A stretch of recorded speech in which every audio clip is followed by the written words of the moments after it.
Okay, we're recording. Okay, so RSI is a problem. It is a double-digit percentage of a single-digit percentage of all company expenses. Period. Yes, but that is like 0.1% of everything, which nobody cares about 0.1% of their thing. 0.1% profit? Yeah, they do. Good point. When your profits are in the hundreds of millions of dollars. Sure, but we're going to be a fraction of $1 billion. that. So, this does matter, but we need to find someone who cares about it. Anyway, carry on. It's also important to the individual workers. Unfortunately, the kind of RSI we're treating is not the white-collar variety, it's the blue-collar variety, because with the white-collar variety, you just install a keylogger that tracks everything. Okay. The blue-collar variety is the hammer-swinging, 2x4 carrying, barcode scanning sort of people that unfortunately have somewhat less of an ear of their management. Yep. There is a pretty strong correlation between how bad your RSI is and how little power you have within a company. And how replaceable you are. Yeah. So workers' comp does cover RSI, except workers' comp. So how workers' comp works is in place of litigation, in place of saying, "Hey, employer, you did this wrong thing, and I'm going to sue you." It's just you can't hold your employer accountable for On the job. pain and suffering.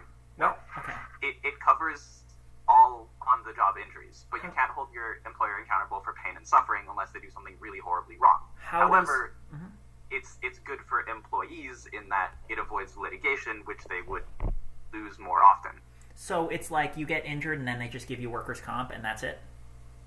Yeah. Workers' comp in Washington is entirely public. Workers' comp in some places is kind of split between the two. Anyway, how we're actually going to make this functional, how we're going to get people to pay for this, because we can't just make it a research experiment. No, and also I'm still not sure I fully understand. I fully understand the situation with workers' comp. So it's like you said, it's public. Does that mean that the government pays for it? No. Yes and no. It's complicated.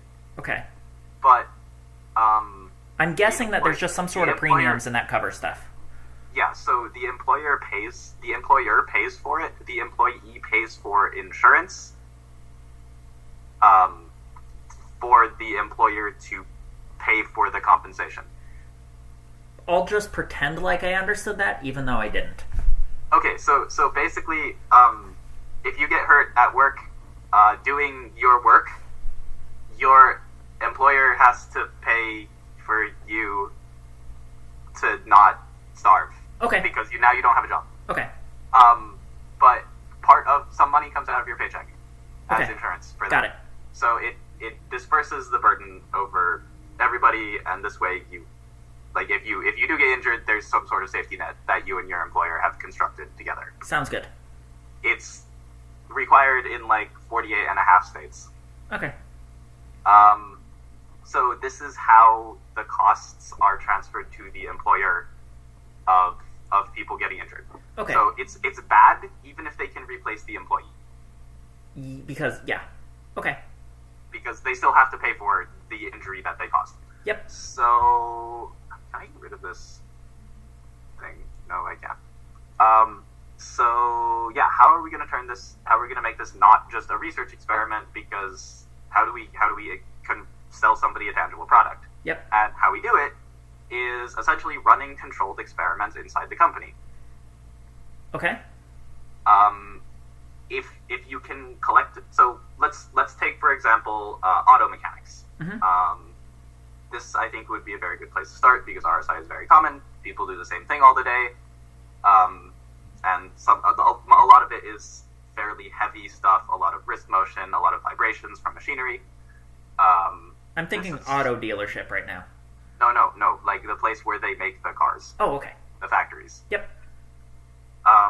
So you take a very large set of employees, and based on their job description, put accelerometers where they will do the motions. In this way, we can essentially count how many times they do X motion. Yep. Right? Yeah. So then large enough data set, and I don't know how large that has to be.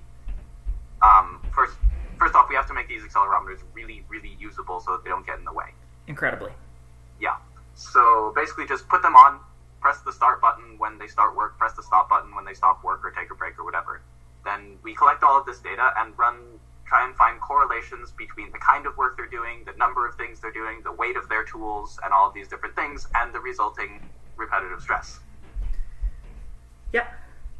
Hopefully, in this way, we can reduce or provide recommendations on how to reduce repetitive stress, strain, injuries in the workplace. Additionally, we can use this, or we can market this to the employer as a way to reduce workers' compensation fraud. Mm-hmm. Because RSI is essentially an invisible disease, if there was like open sores as a result of it, it'd be really hard to fake. However, it's comparatively easy to fake, and I don't want to say, and workers' comp fraud is not a common thing. It accounts for about 0.3%. But easy to fake illnesses have been taking up an increasing size of the U.S. economy relatively recently. Yeah. This might be interesting, an interesting time with the ACA recently being passed. Mm-hmm. Anyways, 0.3% of all workers' comp injuries still accounts for, well, tens of millions of dollars. Over the entire economy. That's a really big thing to worry about. Is like you need to find a person who cares about this, not is this a macroscopic effect. No, I understand that. Mm-hmm. I understand that, except there are people whose entire jobs in companies are to prevent this kind of thing and address health and safety. So I think that if we, and by we I mean you, can find one of these people who's it's their job in the company, we should just talk to them and say, hey, we're building this device. What do you think? Exactly. One way we can get this off the ground is to just try and do this for free for people. Just run a free trial and see what we learn and see if it's feasible. Yep. You would have to find someone, like, basically someone who would buy it anyway, except we have to prove ourselves. It'll take some convincing just to get the free trial. Like, if we can get a free trial, absolutely, we can get them to pay us. They don't care the difference between those two. Yeah, it's a bunch of work just to implement it, and they're going to have to assign somebody who's part of their full-time job is just going to be dealing with us. Yeah, if my job's an automotive mechanic, I don't want to wear something strapped to me. Yes, but if the point of the thing strapped to you is to decrease RSI, is to prevent you from getting injured in that way. Yeah, it's kind of annoying. I know it's annoying because I worked in a lab and there was a bunch of ridiculous safety things, except it's a temporary thing as opposed to the permanent work conditions that cause RSI. Totally, and the person we care about is the supervisor anyway, not the one on the ground.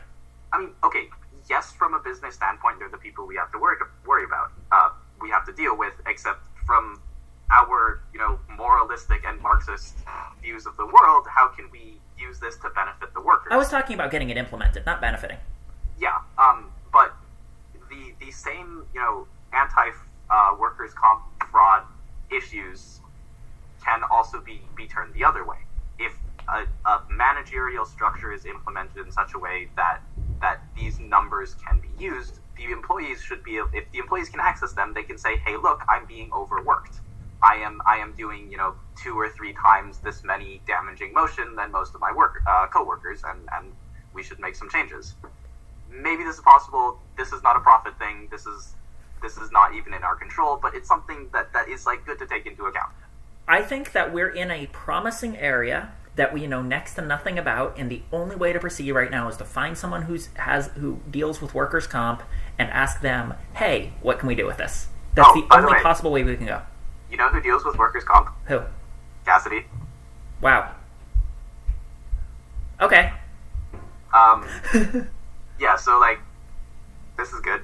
Okay. I think it might be technically tricky because we would have to get a well-defined model of what is this motion that people are doing and then distinguish it from all of the other motions that people are doing. We would have to have some way to prove that we have a 90 or more percent hit rate on our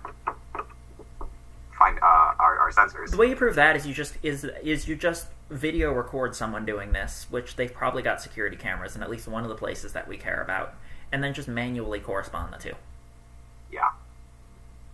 That's just a pain, but something that we can do. The technical problems are challenging, but solvable. The real question is, can we find someone who cares about this? And we can do that before we actually build the device. Yeah, so for the record, the average payout of workers' comp for RSI, I think, is between $6,000 and $8,000. That's not that much. I need to check those numbers, actually. I think on the basis of it being the most common medical problem in the workplace, it's pretty important. I agree 100%. I think we should look into this. It's just a matter of finding someone who cares about this problem and talking to them and asking what we need to do. Yeah, and we should do that before Y Combinator, because when they ask what else have you considered doing with this product, we can talk about this because I think it's worth talking about. Totally. This is the kind of thing that is like big company stuff, not small company stuff. Yep, totally. Yeah, that's all. Okay, I agree. Sounds awesome. Go ahead. Okay. How do I find these people? I haven't the slightest idea. Somebody. Okay, let's talk this out and think about it. So one way you can do is go to a manufacturing company, and hey, don't you work at Boeing? Didn't you used to work at Boeing? Sort of. Like, I quasi work at Boeing. Would there be a way to find out what division handles this thing? So, like, what Boeing would be a good place to start thinking about this, at least, just because it's a company that you sort of understand. Yes, except this might be the kind of thing better to do with a small company, because Boeing is incredibly bureaucratic and super paranoid about security. Right. Also super paranoid about conflicts of interest, which this would actually be a conflict of interest. Okay. So I forgot about the secret military technology thing. So the ideal company would be. It needs to be small enough. It needs to be big enough that it's bureaucratic, though. Big enough that these problems are significant. That's the challenge. No, because the payout scales with the number of workers. Except the damage of a payout also scales with the size of the company. Therefore, it's the problem and the size are proportional. But what I'm thinking is, like, if it's just a couple of people in a garage, they don't need this thing because they know, hey, I'm getting a strain in this arm. Yes and no. Like, the social dynamics of RSI are really complicated, because you don't always have the option to be like, hey, I don't want to do this job anymore. And even the putting in for workers' comp is kind of complicated because of retaliation. It's illegal to retaliate for putting in for workers' comp, but it's not. It still happens, and it's still a rational fear. So all of these kind of things are worth taking into account. So RSI is underreported in a lot of places.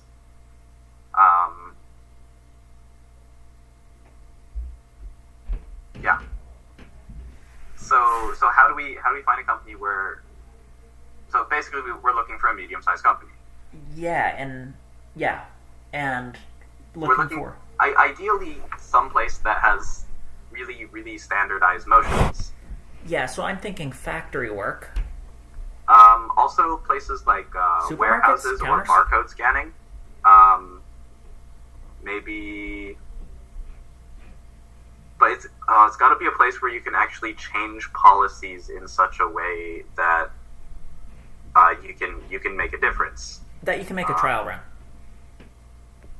Yeah. So the real question right now, I don't think we should be designing something to do right now. I think we should just be finding a place where we can talk to people who know something about this. So the question is how do we meet people who run warehouses? How do we meet people who run factories? Conventions? Maybe, but there's got to be a better way. So let's think about it a different way. Let's suppose we were looking for a job or we wanted to hire someone to do a warehouse, to work a warehouse for us, or we wanted to find a job in a warehouse, or we wanted to find a job as a warehouse manager, or we wanted to manufacture something in the United States. How would we go about doing that? Why don't I do a whole Google? So let's see. Here, so you know what? Let's start with one, and let's just start with manufacturing, or let's start with warehouses. So I think we should start with something more common. I think we should start with cashiers. Cashiers. Okay, is this a big deal for them? That's something we don't know. Yes, no, we do know that. It is a big deal. We do know it's a big deal, but we don't know if anyone cares. So, hey, I think I might know someone who might have been on track to be a sort of super low-level manager at a supermarket. But what level management in this thing are we talking? Why don't I just give him a call and ask him, hey, can you tell me anything about this that you happen to know? Yeah, anything about, hey, what can you tell me about your arm starting to hurt when you do your cashier job? Yes. I mean, I could just go to all of the, corporate places that have cashiers. But they're going to be busy and they won't want to talk to us. No, I know. That, it's their job, but you can still hand out, business cards and be like, hey, can I just buy you lunch and talk to you about being a cashier? I'll probably get thrown out, but I don't care. They're probably just going to say we're busy and don't want to deal with this right now. So talk to Nick. Ask questions. Okay, so I've got one friend, but that's not very easy. We need many, many more options. I'll post something on Facebook and be like, who do I know that works repetitive jobs with their hands? Yeah, now another thing is we want to do... Now, it's easy to find people who work in a repetitive job at the very low level. We want to find some way to talk to the managers. So... Businessy types who get to deal with this kind of thing. Yeah. And this is one of those things where the technical challenges are much, much less than the social challenges. So both of us can just talk to people before we build this thing. Because building it's easy comparatively. I mean, there is the miniaturization, but I'm working on that already. Calibrating it's going to be hard. Huh? Calibrating it's going to be annoying. Calibrating it's going to be a pain, and we'll just need a good data set for that. And miniaturizing it's going to be hard. And I'm working on both of those already just with the product I need to finish before the interview. So, those we don't need to do any specialized work to get working on. The main thing is talking to these people. So I've got two friends who work in retail or similar stuff, and I can talk to them and I can ask, hey, do you know any manager who might be able to get a promotion from this kind of thing?